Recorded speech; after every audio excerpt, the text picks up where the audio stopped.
다윗이 전에 피곤하여 능히 자기를 따르지 못하므로 부솔 시내에 머물게 한 200명에게 오매 그들이 다윗과 그와 함께한 백성을 영접하러 나오는지라. 다윗이 그 백성에게 이르러 문안하매 다윗과 함께 갔던 자들 가운데 악한 자와 불량배들이 다 이르되 그들이 우리와 함께 가지 아니었은즉 우리가 도로 찾은 물건은 무엇이든지 그들에게 주지 말고 각자의 처자만 데리고 떠나가게 하라 하는지라. 다윗이 이르되 나의 형제들아 여호와께서 우리를 보호하시고 우리를 치러 온 그 군대를 우리 손에 넘기셨은즉 그가 우리에게 주신 것을 너희가 이같이 못하리라. 이 일에 누가 너희에게 듣겠느냐? 전쟁에 내려갔던 자의 분깃이나 소유물 곁에 머물렀던 자의 분깃이 동일할지니 같이 분배할 것이니라 하고 그날부터 다윗이 이것으로 이스라엘의 율례와 규례를 삼았더니 오늘까지 이르니라. 안녕하세요. 창원교를 담임하고 있는 안동철 목사입니다. 오늘은 사무엘상 30장 16절로 31절의 말씀을 가지고 누가 승리케 한지를 알면 어떻게 할지가 보인다 라는 제목으로 말씀을 드리겠습니다. 병들어 죽어가던 애굽 소녀는 자신을 살려준 다윗 일행을 아말릭이 있는 곳으로 인도합니다. 그곳에는 블레셋의 네겝과 시글락을 쳐서 크게 승리한 아말렉의 군대가 승리에 도취하여 먹고 마시며 춤추고 있었죠. 이에 다윗은 새벽부터 이튿날 저물 때까지 그들을 공격하였고 결과는 대승이었습니다. 다윗의 두 아내뿐 아니라 빼앗겼던 모든 것을 도로 되찾을 수 있었습니다. 크고 작은 것 단 하나도 놓치지 않고 되찾은 것이죠.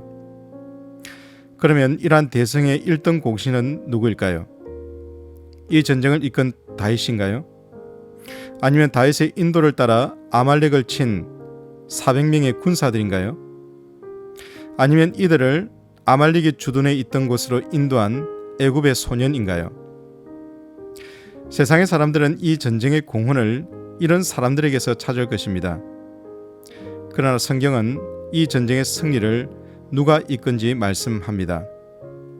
사무엘상 30장 23절의 말씀을 보시면 다윗이 이르되 나의 형제들아 여호와께서 우리를 보호하시고 우리를 치러 온 그 군대를 우리 손에 넘기셨은즉 그가 우리에게 주신 것을 너희가 이같이 못하리라 라고 말씀하죠. 다윗의 이 말은 전쟁에서 승리한 후 부솔 시내로 돌아온 뒤 다윗과 함께 전쟁에 참여했던 400명의 군사들 중 악한 자와 불량배들 때문에 나온 말입니다. 이 악한 자와 불량배들은 피곤하여 전쟁에 참여하지 못한 200명은 전리품을 나누어 주어서는 안 된다고 말했죠. 22절의 말씀을 보시면 그들이 우리와 함께 가지 아니하였은즉 우리가 도로 찾은 물건은 무엇이든지 그들에게 주지 말고 각자의 처자만 데리고 떠나가게 하라 라고 말했지요. 그럼 이 악한 자와 불량배의 말의 문제점은 무엇입니까? 그것은 이 전쟁의 승리가 자신들 때문에 비롯되었다고 생각하는 것이죠. 이들은 생각하기에 우리가 피를 흘리며 수고하여 승리를 거두었다고 생각한 것이죠.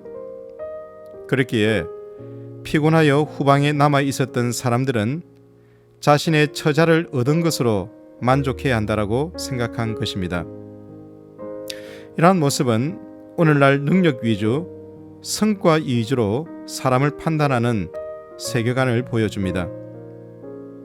사실 어떻게 생각하면 전쟁에 참여한 사람이 전리품을 독식하고 전쟁에 참여하지 못한 사람은 자신의 처자라도 얻으면 공정하다고 생각할 것입니다. 무엇이 문제이기에 이런 말을 하는 사람을 성경은 악한 자와 불량배라고 악평을 하고 있는 것일까요? 사실 이렇게 말하는 사람들의 과거가 어땠습니까? 이들은 사울의 치하에서 적응하지 못하였고 그래서 이스라엘 사회에서는 소망을 두지 못하고 다윗이 있던 아둘람 동굴로 찾아왔던 사람들입니다. 사울이 지배하던 사회에서 능력이 떨어져서 주류 사회에서 밀려난 사람이라는 것이죠. 그런 그들이 어떤 성공을 거뒀다고 자신의 옛 모습을 잊고 이렇게 말한 것입니다. 이 승리를 주신 분이 하나님을 잊고서 말이죠.